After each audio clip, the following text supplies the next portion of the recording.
Good morning, everybody. This is Ying in California with Morsels of a Thought number 1258. I am going live on StreamYard, and they say they have a new criteria which says that I need to have at least 100 followers per page. I'm not sure if this will go there, but we'll see. And right now I can't see the screen because of some kind of computer glitch. I can barely see the top half of my face, and that's all I can see. So I can't see anybody, people. I'm sorry if I miss your comment if you come. Good morning, John Clark. Good morning, Liz Rose Cantara. And good morning, Mandy Alexi. And Alexi, I think. Olexki, I think. And Colleen B. Dracos. Hi. Chapter 6. The Dirty Little Secret of San Luis Obispo County by Debbie Peterson. Now, this is from Wickedly Smart Women, Words on Wisdom Wednesday. I have been broadcasting from California at 5:10 a.m. I was 5 minutes late today. I have been doing it nonstop, consecutive days from January 2nd, 2021. Okay, so Debbie Peterson. Debbie Peterson was first directly elected mayor of Grover Beach, California. This is her photo. Let me see if I can get it closer without. Okay, there we go. This way. That's her. Okay. Debbie Peterson was the first directly elected female mayor of Grover Beach, California, after serving as a city councilwoman and planning commissioner. Debbie chronicles those years in her Amazon #1 new release, The Happiest Corruption, Sleaze, Lies, and Suicide in a California Beach Town. Ooh. Before her government service, Debbie helped her mother launch the Brownie Baker, baking handmade family recipe cookies, and expanded her mother's concept into a successful bakery, cafes, and trucking and distribution outlets to Scotland and London. By 1992, the company had annual sales of $7 million and 100 employees. I just need 100 followers. The Scottish Association of Master Bacon. I think I have at least 50, but anyway. The Scottish Association of Master Bakers deemed her a Scottish Master Baker, and she was the 1992 Clydesdale Bank Scottish Young Business Personality of the Year, all capitalized letters, winning other business vision, training, and efficiency awards, including one from Prime Minister Margaret Thatcher. Her first book, Debbie Peterson's The California Cake and Cookie Cookbook, sold in Border Books, Barnes& and Noble, and Harrods. Well, that's in England, the UK. She was a sought-after speaker at women's and business conferences and universities and consulted for development agencies helping business startups and manufacturers in business planning, marketing, and restructuring. The Scottish Development Agency commissioned her to write Great Scotswoman in Business. She was featured in industry, business, and women's press and media, including BBC TV, The Sunday Times, Financial Times, Company Magazine, and House and Garden. Debbie studied journalism and radio TV at California State University, Fresno, before completing a BSc in Communications Public Relations at the University of Idaho and an entrepreneurship course at the Scottish Business School. Connect with Debbie at https:// Debbie all one word.com. Okay, so we are in chapter 6, which she wrote. It's page 51. Debbie Peterson says, when the editor called and said that I must be a hero in my hometown for standing up to political corruption, I laughed. I am to some, to others I'm considered a liability. I told her my true crime story, The Happiest Corruption, Sleaze, Lies, and Suicide in a California Beach Town, sells out at local bookstores, but you won't see it on display. Retailers hide it in the back, afraid of backlash. Certain politicians, their devotees, the Cannabis Cannibal, and the Chamber of Commerce exact a de facto ban of the book. They would prefer that the county not be seen in this light, I said. She exclaimed, "Oh, you're the dirty little secret of San Luis Obispo County." Sometimes, however, the secret gets out. Those in outside judicial or municipal positions occasionally let slip that SLO County is one of the most corrupt in the country. It's not something readily seen because, as Oprah said in 2011, our county seat, San Luis Obispo, is the happiest city in America. Indeed, it is a beautiful, idyllic place to live, away from the reach of state and federal agencies that might otherwise. 2 pages. Come on, come on, come on. That might otherwise take notice. Nobody really knows nor wants to know. I can't say that I blame them. I didn't either. In 2013, as the first directly elected female mayor of my town and a successful businesswoman, I eagerly and systematically reviewed over 200 pages of reports on our sewer plant after 3 of its 9 workers blew the whistle and lost their jobs. Activists and residents were furious following a big spill. The grand jury published a scathing report, and the water board was angry too. I found myself feeling anger, disgust, frustration, horror, incredulity, and annoyance at the extent of the mismanagement. I had owned a manufacturing company and worked as a management consultant, so I was equipped to do a management review. But when I asked for the sewer plant accounts, the board and administrator blocked their release in every way they could. Every way they could. After enduring 6 weeks of lies and stalling, I slammed my hand down on the table as we met in the restaurant and shouted, "I will not sit on a board in which I cannot see the accounts." That did it. They looked furtively to see who might have heard, made one attempt to block my request, and provided me with the previous 5 years of accounts. I couldn't believe my eyes. I didn't want to believe my eyes. For 5 years, on income of $3 million a year, they passed budgets of $6 million. They drained $11 million of reserves to almost nothing. Legal bills were more than $400,000 a year. I found 40 red flags in my red flags analysis, issues arising from the accounts or unaddressed from previous reports. The agency needed to be reorganized and needed an in-depth audit of accounting methods and practices. I didn't want to believe that there could be corruption in the little town that I loved. More than once, I awoke in the middle of the night, wrestling with the idea, and every time going back to the members, I had to conclude that the numbers didn't lie. It was there in black and white. I couldn't avoid it, and I had to report it. I asked to agendize a discussion of reorganizing and auditing the sewer plant. I got the same runaround I'd received regarding the accounts. It took 2 months, but finally it was agendized. Okay, to me, this is me. It sounds like that wasn't that long. Thank goodness, but I don't know. Anyway, back to the book. The night I presented my red flags analysis, there was standing room only in the chambers. The press and media came. I printed copies of the report for everyone and went through the report point by point. A friend recorded it all with his video camera. There was nothing the board could do but agree to reorganize the plant. They hired the expert I recommended. The administrator retired, quote, end quote. It took another 3 years of consistent public pressure to get the audit. I recruited Carl Knudsen, the IRS and FBI forensic auditor, who chased down both the Oliver North Noriega arms and drugs fiasco and the Colombian Medellin cartel's money laundering. I gotta take this. Anyway, no, I'm joking. Upon hearing that Knudsen would be investigating, the sewer plant attorney resigned. Knudsen's report, when submitted to the district attorney, resulted in the conviction of the administrator on charges of self-dealing. A pattern emerges. Careless boards weren't new to me. Over the 7 years I served as a council member, 5 of 17 boards on which I served were so poorly run that if they were not corrupt, they were wide open for it.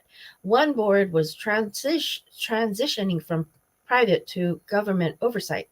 The two other women in the 12-member board were chief executive officers, as I had been, and we saw that the processes needed to be tightened up. We enlisted the support of a male board member, the publisher of the local paper, explaining what we were seeing, and the four of us convinced the board to make the needed changes. As a council member, I had also served for 2 years alongside the previous mayor and city manager as a Chamber of Commerce delegate. I advocated for a city seat on the chamber board due to the high level of support the city provided the chamber. Okay. It was resisted, but finally, after 2 years, my colleagues agreed and asked me to sit on the board.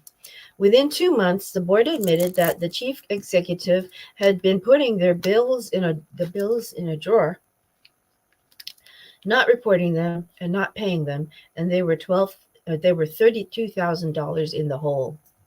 The chamber joined a neighbor chamber that assumed the debt. Do you see a pattern here? Women demanding best practice, improving financial reporting, rooting out corruption. After my mayoral term ended, a large group of concerned citizens funded Knudsen to investigate the fourth of the five slipshod agencies, the Integrated Waste Management Authority. That attorney also retired when Knudsen came calling.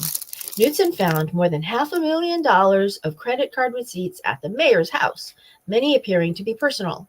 The mayor was the president of the board and led the board in resisting an audit, claiming there were no improprieties, while the agency resisted releasing public records for years until Knudsen successfully sued for their release. The agency had to pay his court costs. The clerk of the board moved to Tennessee. The district attorney charged her with embezzling over $25,000 and destruction of documents. She shredded so many records that there was not enough evidence for the DA to charge anyone else with crimes. Meanwhile, my city council decided to be the first in the county to allow cannabis dispensaries. This was during a 2-year period after excuse me. After I had lost a bid for another term as mayor to a former mayor who cheated in campaign reporting and was fined by the Fair Political Practices Commission. 2 years later, I was re-elected to the city council. The council crafted good ordinances, building a I should get some water. So I'm going to sing a song while I run and get some water, okay? I'm looking over for a leaf clover that I'd overlooked before. Da, da, da, da, da, da. 1 ginger beer, 2 ginger beer, 3 ginger beer, 4 ginger beer, 5 ginger beer, 6 ginger beer, 7 ginger beer. Fish and chips and vinegar, vinegar, vinegar. Fish and chips and vinegar, pepper, pepper, pepper pot. Don't put your muck in my dustbin, my dustbin, my dustbin. Don't put your muck in my dustbin's full.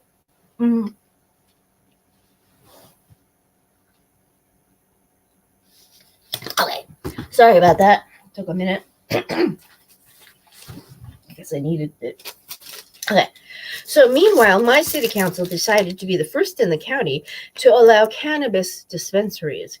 This was during a 2-year period after I had lost a bid for another term as mayor to a former mayor who cheated in campaign reporting and was fined by the Fair Political Practices Commission. 2 years later, I was re-elected to the city council. The council crafted good ordinances, building in clauses that reassured the public no change of ownership without council approval, background reports on owners and staff, annual licensing, requirements for accounting and security software that would be compatible with and connect with city and police departments, state-of-the-art solar energy installations, and abandoning septic to hook up to sewer systems. 5 years later, almost none of that has happened, and many of the clauses have been changed, amended, or simply ignored. 3 dispensaries opened. None were local cannabis distributors with clean background reports. Licenses were only granted to dispensaries with principals or close associates with felonies in their backgrounds. After opening, the owners of 2 of the 3 dispensaries have been convicted or charged with felonies. One is serving a jail sentence, in part for bribing the county supervisor, referenced as the suicide in the title of my book mentioned at the beginning of the chapter. The corruption was so extreme that nothing that came before the council was clean. I resigned in 2019, explaining why, and when interviewed by the press and media, said that the word on the street was that it was $100,000 to the mayor to open a dispensary. 2 years later, the FBI issued a press release with that same information. A bribe of $100,000 offered for a dispensary. The FBI is still investigating. Many of us wrote in elective representatives. Hold on a second. Let me check when the book, exactly which year the book was published, because this is a fairly new book. Okay. I'm looking for the year. I don't see a year. Table of contents. I see the table of contents, but I don't see the year. So I assume that it is 2023. 2023 or 2024. Many of us wrote to elected representatives, judicial and law enforcement agencies, and the press and media at the state and national level asking for their help. So, to no avail. So, I took up my pen and began to write in the hopes that a bestseller could achieve 2 things. 1, attract the attention that might herald an era of clean government, and 2, encourage people in other communities to participate in local government to ensure that their community did not become the next happiest corruption in America. And now I hope that this quick romp through some of my experiences and the statistics that follow will inspire a third, bring more women into office. Here are some compelling reasons to do that. 1, it goes without saying, but I am going to say it, when 51% of our population is represented by only 28% of our public servants, that's not wickedly stupid. That's just wickedly stupid, women. She wrote capital letters. The United Nations reports that we are number 7. The United Nations reports that we are number 73 out of 140 nations. Who ranks better? Rwanda, Cuba, Nicaragua, Mexico, and the United Arab Emirates, to name a few. Number 2, female leadership in political decision-making processes improves the output. Research on local councils to India discovered that there were 62% more drinking water prospects in areas with women-led councils. Norwegians found a direct causal relationship between the presence of women in municipal councils and childcare coverage. There's a footnote here. The childcare coverage. Where is the footnote? They didn't put it here. Women. Oh, here it is. The editors of Encyclopedia Britannica, 2018, October 4th, in Iroquois Confederacy, Encyclopedia Britannica, retrieved November 30th, 2018. That was the footnote. Number 3, women compete. They don't women combat. Compat. C-O-M-P-A-T. Women compat. They don't compete. The UN reports that women work across party lines through women's caucuses, even in the most politically combative environments. Number 4, fewer women engage in white-collar crime.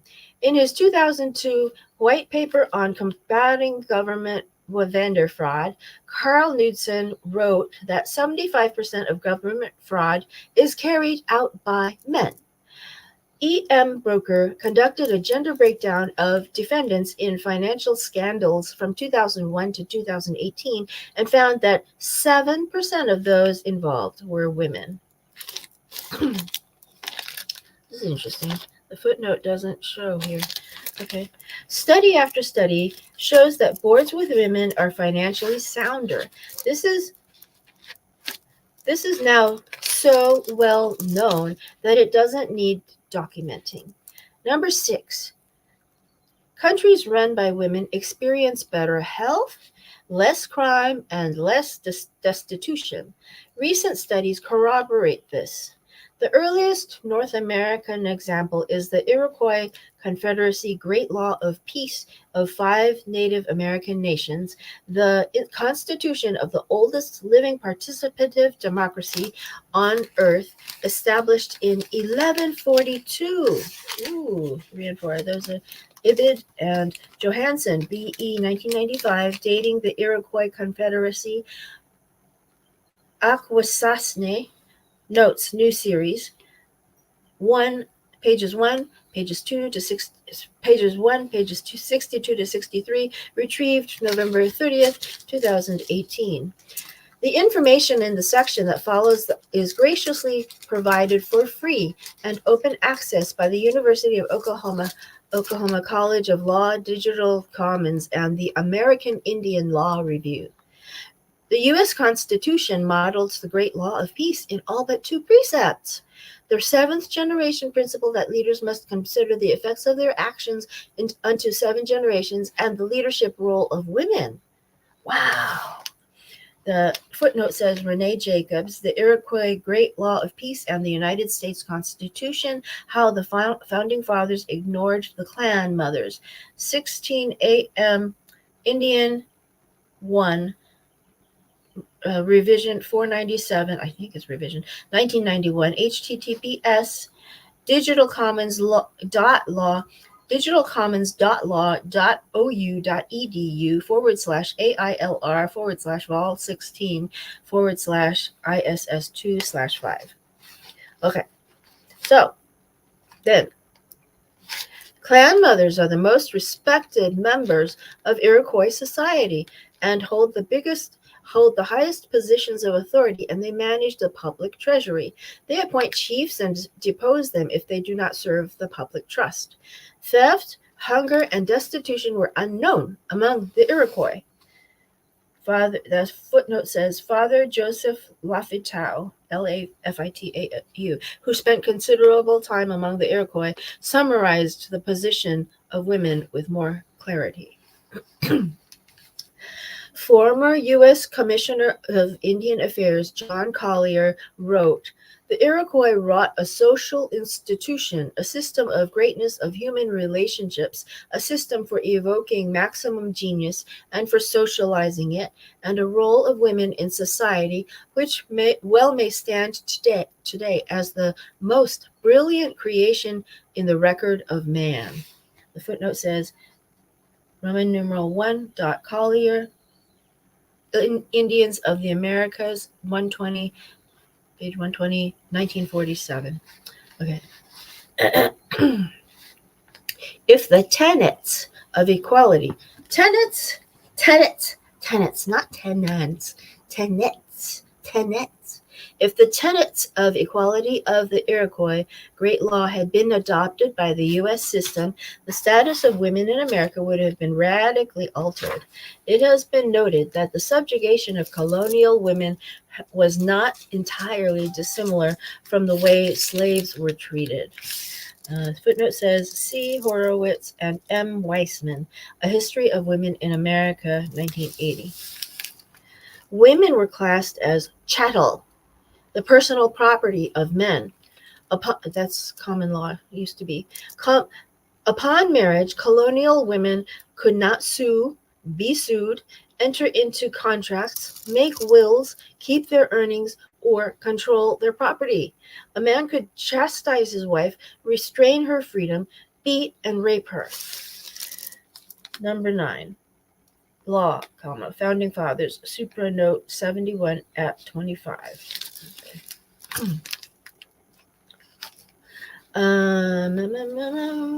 Colonial women had many duties, but no rights apart from the protection of their husbands or fathers might deem fit.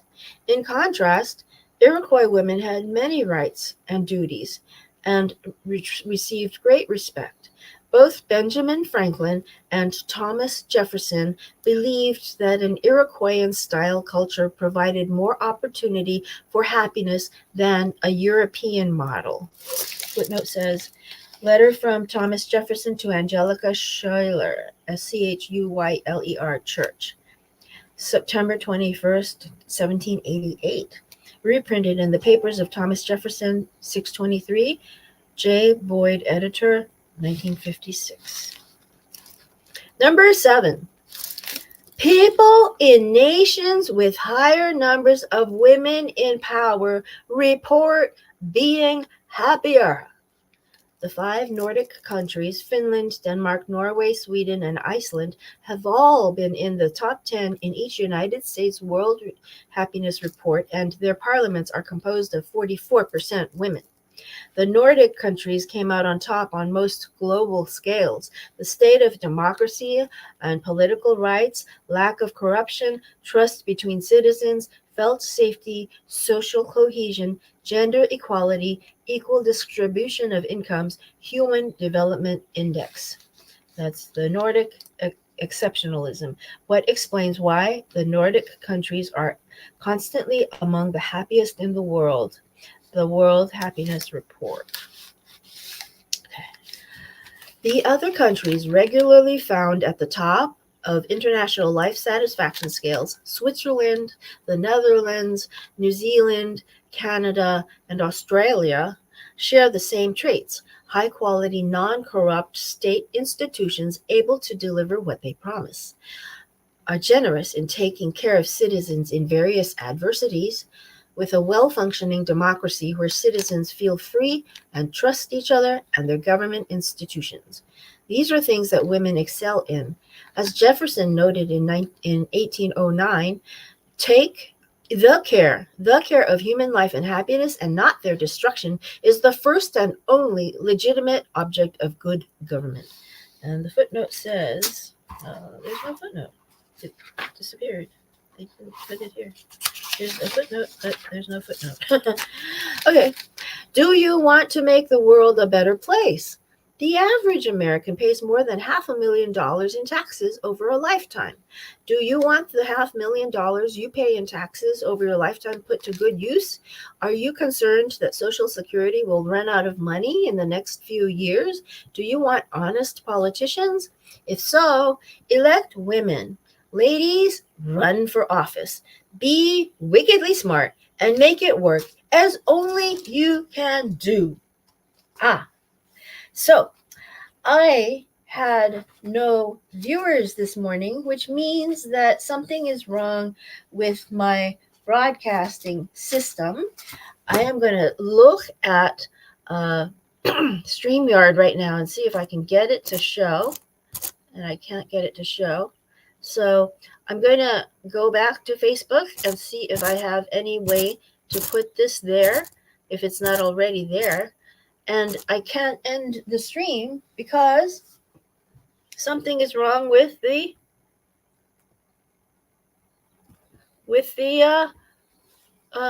screen. So let me see. Old Kinderak. Okay.